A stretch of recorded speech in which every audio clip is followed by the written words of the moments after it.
How's it going, everyone, and welcome to a new video. Today, as promised in the previous video, we're going to be reviewing the GR Supra.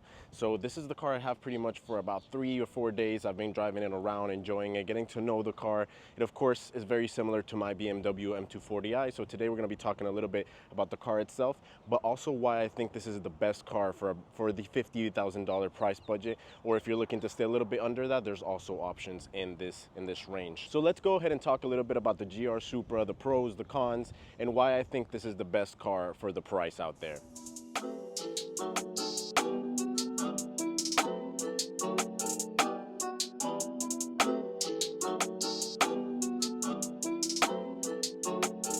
I'm in the big leagues, told her don't miss me.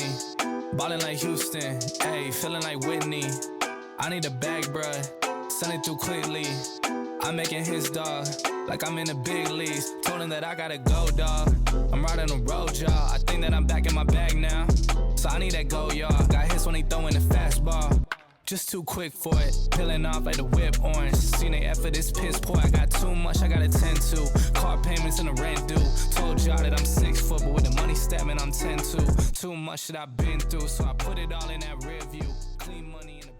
All right, so getting started with the 2020 GR Supra, we'll of course just go around the exterior, because honestly, this is one of the most beautiful cars designed, I would say, in the recent years. And of course, for the price as well, what we're trying to talk about this video, you really can't get another car that looks like this in the $45,000 to $55,000 range.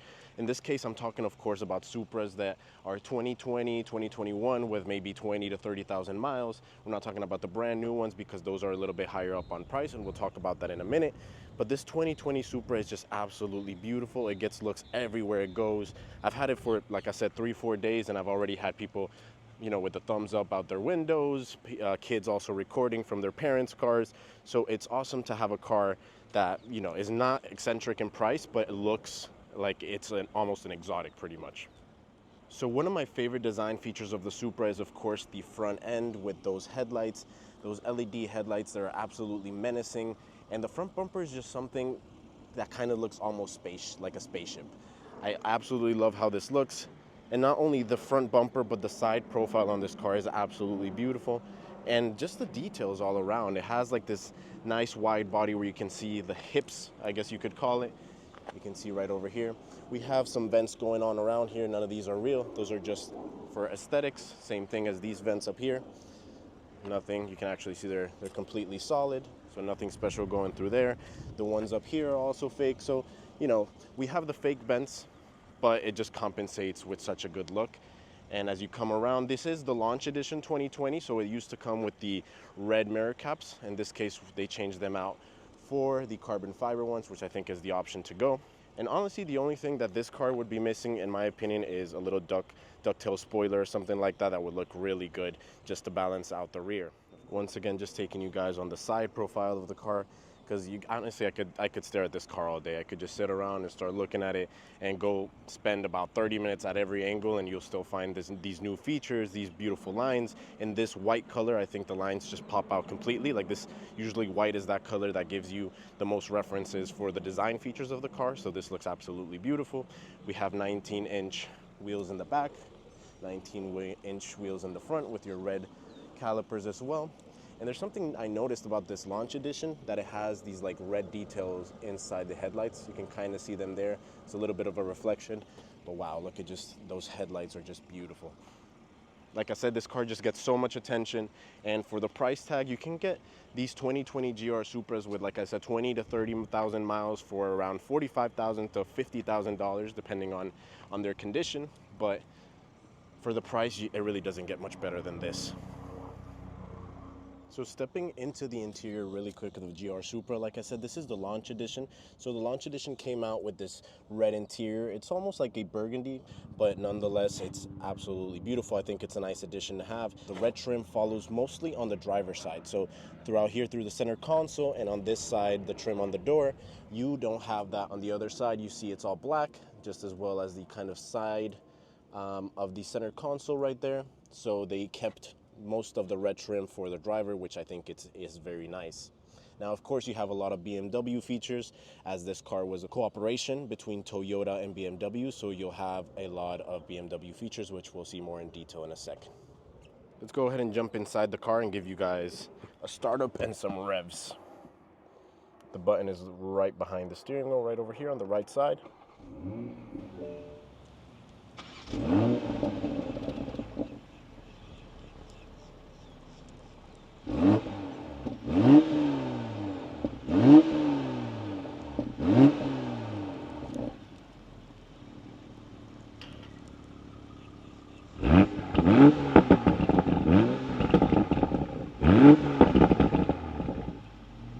Getting started in the interior of the Supra, like I said, there's a lot of design that is just straight from BMW. For example, this entire center console is really familiar with BMW. The screen, even the paddle shifters on the steering wheel, even though the steering wheel is a little bit different from the MBMWs. Starting off with the steering wheel, it's very thin. You probably heard this in other reviews. If you've ever watched Supra reviews, you know this is a very thin steering wheel, especially when compared to the BMW M Performance models. Those are very thick steering wheels. I personally like this one. I think it's very comfortable, and it takes honestly just a day or two to get used to it, but I honestly like it more than the thick BMW ones. Now on this side, we have the entire center console. You can see there's carbon fiber trim going all around, but all of this is just very BMW. Your shift knob is very BMW previous generation. This infotainment management controller as well. Your climate control and also your radio presets as well. Those are all BMW. I really like the design of the Supra with the air vents. That's kind of just a straight line going across the dash.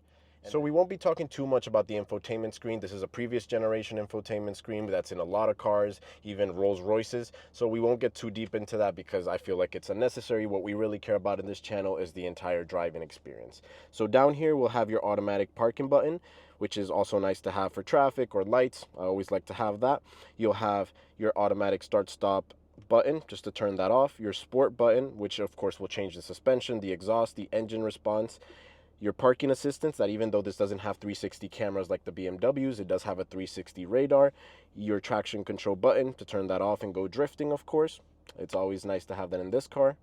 And then your safety system button, which you can activate and disactivate your safety features, so the car is just a lot more responsive and you don't have any issues if you're wanting to go hoon a little bit on the street. So let's go ahead and step out of the Supra, pop the hood, and show you guys what we got going on. So under the hood of the Supra, we have the iconic B58 from BMW, of course. And you'll even see there's BMW badging here, for example. So the collaboration between BMW and Toyota is very noticeable in this one.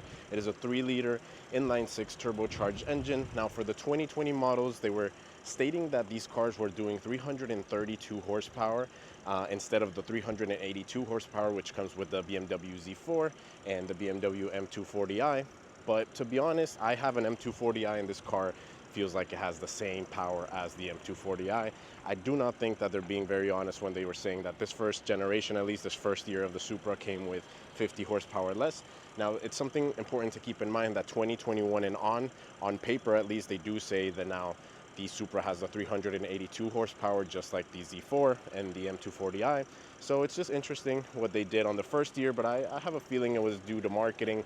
I've heard a lot of people say that you can't really feel the difference between the 2020 and the 2021.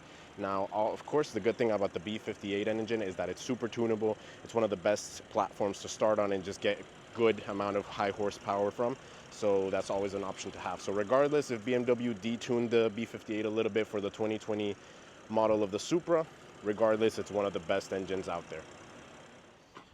All right, guys, so let's get started and drive the Supra, tell you guys a little bit of my thoughts behind it, what it's like to be behind the wheel.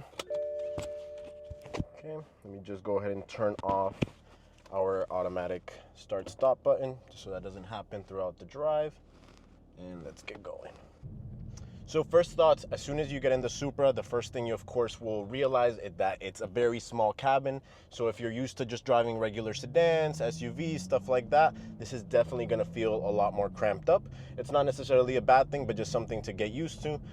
Even I have an M240i, which is a relatively small car, and when I got into this, I felt really surrounded by everything. So I honestly prefer that feeling in a sports car. But of course, just something to let you guys know that that'll be the first thing you feel is a little bit of claustrophobia, I would say. Nothing major, but it is a small cabin in here. So I'm gonna start with the negatives, the things that I haven't liked in these last 2-3 days with the car. And honestly, it only has one big negative to me, and it's the steering. I feel like it's a steering that's very similar to my M240i, which if you see that video, I don't necessarily love that steering. I feel like there's a little bit of an issue with it. So I wouldn't say it's exactly the same issue that the M240i has, where it overcompensates a little every time you try to put it kind of in the center. And I would say the issue with this car is mainly the feel of the steering. There's not that much feel to it. It's a very numb steering, and at the same time I feel like there's a lot of play to it. I would prefer something a lot more precise. Of course, I would say, you know, anything maybe compared to Porsches would be kind of the pinnacle or the top brand in terms of steering feel and in terms of precision when it comes to steering. So it would be nice that Toyota could work on that a little bit. Hopefully for those new 2023 models, 2024 models, these things have probably been fixed up. Another thing to mention between the 2020 and 21 models and on is that they revised the suspension a little bit. They reinforced the chassis, reinforced also some of the struts on the engine bay as well. So that has been one of the main changes. One of the things that really surprised me about the Supra through these last couple days has been the suspension. I think it's the perfect combination for your comfort and sportiness. It's not too harsh, and it's, like I said, it's just smooth at the same time. So I think it's that perfect combination. I was really surprised by it. I was expecting it to be a little bit more firm, but I don't think that's necessarily something negative if it was more firm. I think this is just the right middle spot to have. So guys, one of the hardest things about doing these car review videos here in Florida is that we have really sucky roads, in the sense that everything is just straight here. It's linear. There is absolutely very little corners to just go and take and really experience the suspension of one of these cars. But let's go ahead and throw it into sport mode. We'll go ahead and turn off the traction control as well. Put it into manual, drop it into second gear.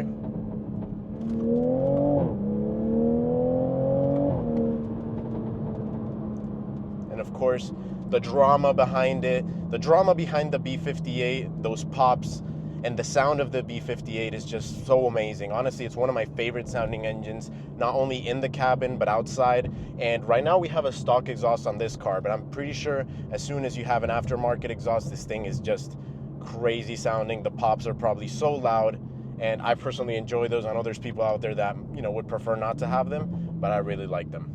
So as you would expect, the Supra feels very planted.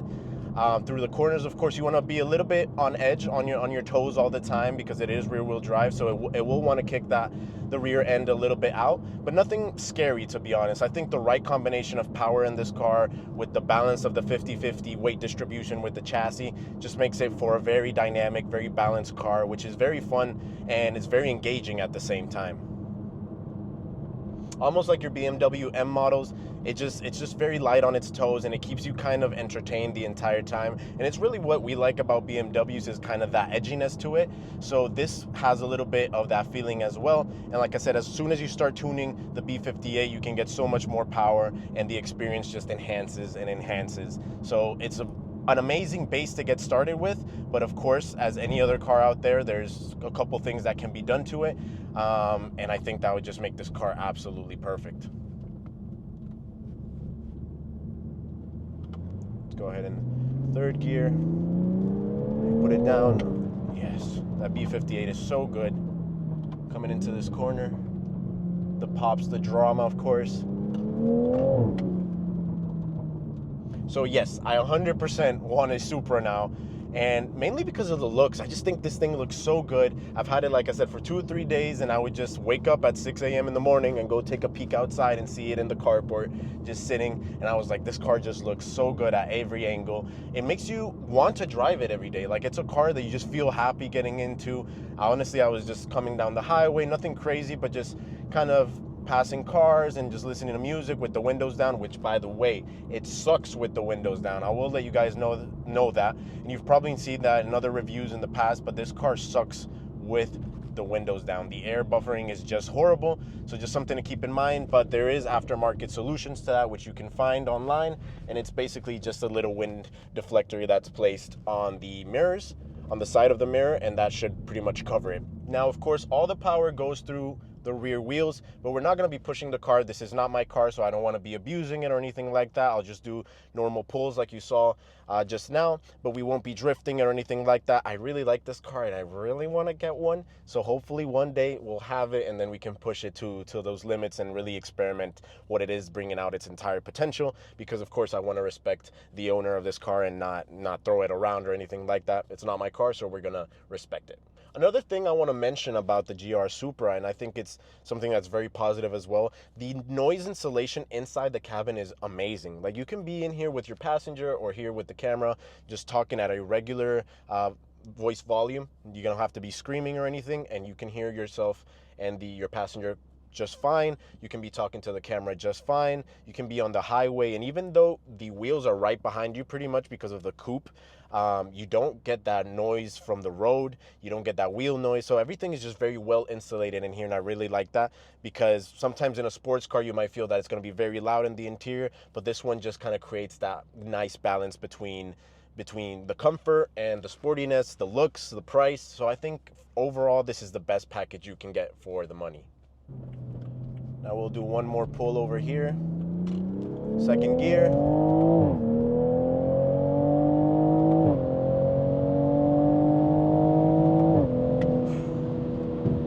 We're not going to disclose the speed, but that was pretty good. So it's been about 3 or 4 years since this generation of the Supra came out. Of course, Toyota has been refining them little by little, adding stuff. Now you have the manual transmission options. You have also the 4-cylinder options, which in my opinion, I would disregard them. There's nothing wrong with them. I wouldn't bash them at all, but it's just when you have this setup with the B58, I think this is just the way to go. So once again, thank you guys for tuning into this new video. We're going to be doing a POV also on this car, so look out for that. And like I said, check out the other reviews on this channel. We've been doing events. We've been doing also Trackside Talk, which is the F1 series incorporated to the channel. And I'm really excited about to keep going that. So we should have the next episode for Trackside Talks in about a day or two. So look out for that. Hit the like and subscribe button if you enjoyed. And I'll see you guys in the next one. Hop in the car, watch it go vroom, vroom. I told her mom that I was soon. Knew it was a